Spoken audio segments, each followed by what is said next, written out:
So if you guys follow me on Twitter, you guys already know I got into a little bit of a Twitter beef with Adam Clanton from, I don't know, Houston Sports Radio or whatever. And yeah, it was pretty much over. He said the Texans should clean house. I went to go check out his profile. He was kind of being mean. He called the people that don't want it to happen blind sheep. So, I felt it was appropriate for me to kind of throw a little jab at him by calling him an idiot, saying that I was gonna make a video addressing that. And then, things just got out of hand, so yeah, whatever. Not here to talk about that. We're here to talk about cleaning house. And that means getting rid of Rick Smith, Bill O'Brien, and everyone. Now, if you guys, follow me, you guys know I'm a Bill O'Brien supporter. I support Rick Smith. And I have my reasons. I do. And Rick Smith, I'm not really going to get much into because I am planning on making a video debunking Ray's video that he made about Rick Smith a while ago during the offseason. But, I mean, Rick Smith, I understand. Rick Smith has his flaws, and he has, some good things about him. And I think Rick Smith, the good things that he does outweigh the bad. So that's why I think Rick Smith is a good GM and better than what most think. Now, Bill O'Brien himself, you can fire Vrabel. You guys know I hate Vrabel. But Bill O'Brien himself, I think he's someone you can't fire. I think it's dumb to fire Bill O'Brien. I seriously do. I mean, the Texans offense was finally doing something for the first time since 2014. And in 2014, that was mostly because of Arian Foster. And I mean, they were putting up 30 plus points per game with Deshaun Watson as the quarterback. And people don't understand that. I mean, why fix was not broken? And I know a lot of people try to throw out, including them, they try to throw out, man, Bill O'Brien had Ryan Fitzpatrick and Ryan Mallett and Brian Hoyer as a quarterback. He thought they were franchise quarterbacks.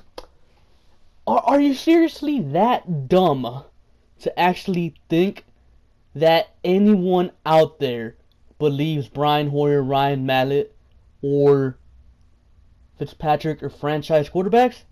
No. Nobody believes that. If you actually think someone believes that, you're an idiot.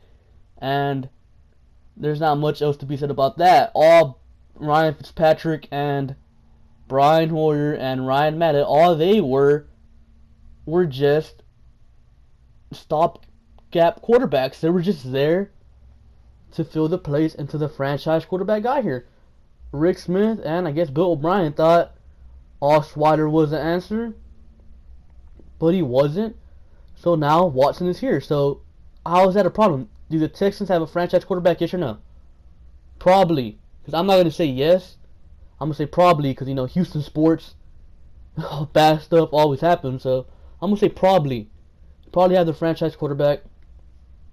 And now you want to fire O'Brien when he finally got him? It makes no sense to me. It really does. Don't fix what's not broken. O'Brien and Watson combination was doing really good. So why change it? That's my logic behind it. And another thing about that, would you really want Deshaun Watson, a guy that literally just came into the league? He had to learn O'Brien's system. O'Brien had to pretty much adapt his system to fit Deshaun Watson. Deshaun Watson had to learn that system. So do you really want Deshaun Watson to learn a brand new system in year 2? I'm talking about a brand new system. And to make things worse, Deshaun Watson's not going to be there in those early camps. He's going to be rehabbing still. So you want Watson to come in here during training camp around June, July and start learning a brand new offense? Come on, dude. That makes zero sense to me. Like, seriously. And another argument they have is Bill O'Brien cost us 2 wins, one against the Seahawks and one against the Patriots. Did the defense not have a chance to end the game in both games? They did. And the defense failed. The defense failed. They didn't come through. They let the offense down. Of course, against Seattle, Bill O'Brien did call a pretty stupid call to just run up the middle on 3rd and 4. That was pretty dumb. I will say that might have cost us the game on that one. But the New England one, seriously, you want Bill O'Brien to go for it on 4th and 1. Odds are he's not going to get it because Lamar Miller always gets stuffed on 4th and 1, and you guys know this. He always gets stuffed on 3rd and 1 too. Always happens. So odds are it's going to happen again. Tom Brady gets the ball back. Tom Brady, all he has to do is drive the ball down the field like 30 yards, and his kicker kicks a field goal. And the Patriots win the game. It's really not all that hard to understand. I mean, Bill O'Brien made the correct decision in kicking that field goal. Another thing is, or that they complain about is, Bill O'Brien doesn't beat elite teams. No shit. I mean, have you seen the quarterbacks they've gotten? I mean, again, it comes back to the whole Ryan Fitzpatrick and Brian Hoyer and Ryan Mallett were brought in by Bill O'Brien to be franchise quarterbacks. They weren't. I mean, that should pretty much say it all. It really should. I say O'Brien gets one more season, his last season on his contract. Everyone's saying extend Bill O'Brien. But even though I'm a Bill O'Brien supporter, no, not yet. Do not extend him yet. Wait for the contract to finish. Why? Okay, let's say this. What if, or what's going to happen when defensive coordinators adjust to the Deshaun Watson offense?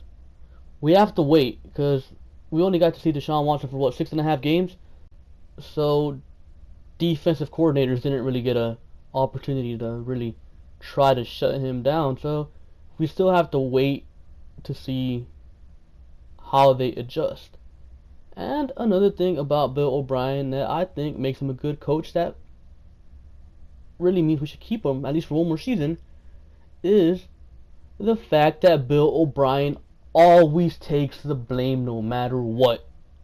Bill O'Brien never throws a coach under the bus. He never throws a player under the bus. You guys saw Ben McAdoo early in the season. He blamed it on Eli Manning, and look what happened to him. 2-10, the players gave up on him. Bill O'Brien will never ever lose the locker room, and that's just the way he is. Bill O'Brien, you saw this season all the adversity, the hurricane happened, all these players getting injured, the Bob McNair comments. Bill O'Brien kept his guys in check. He kept his guys fighting in almost every game. I say almost every game because, of course, he had that Rams game, and I'm pretty sure here Jacksonville coming up. It's going to get ugly, but we'll cross that bridge once we get there. And I think if Bill O'Brien gets a full offseason with Deshaun Watson to be his quarterback, whole offseason to prep him with the starters, I think these Texans can be dangerous as long as Rick Smith does his job and gets Watson an O-line and fixes that secondary. If Rick Smith this offseason does not fix that O-line or that secondary, I think he should be gone. Even though I'm a big Rick Smith supporter, if he doesn't get it done, you're out, because I do not want Deshaun Watson becoming the next Phillip Rivers. He has his weapons, yes. Okay. Now go fix that defense up, Rick. Give him an offensive line so he doesn't get hurt. I think it's that simple when it comes to Rick Smith. I don't think the Texans need to clean house. Just fire Vrabel, fix the O-line, fix the secondary, and watch what's going to happen. Just watch. Because I can guarantee you, the Texans are going to be one of the better teams in the AFC. They're going to be the best team in the AFC South. And they're going to go head-to-head with the Patriots. I can guarantee it. So, with that being said, guys, make sure to like, comment, and subscribe. And give your own opinions on the whole clean house thing. And yeah, thank you for watching, and I'll catch you guys later. Peace.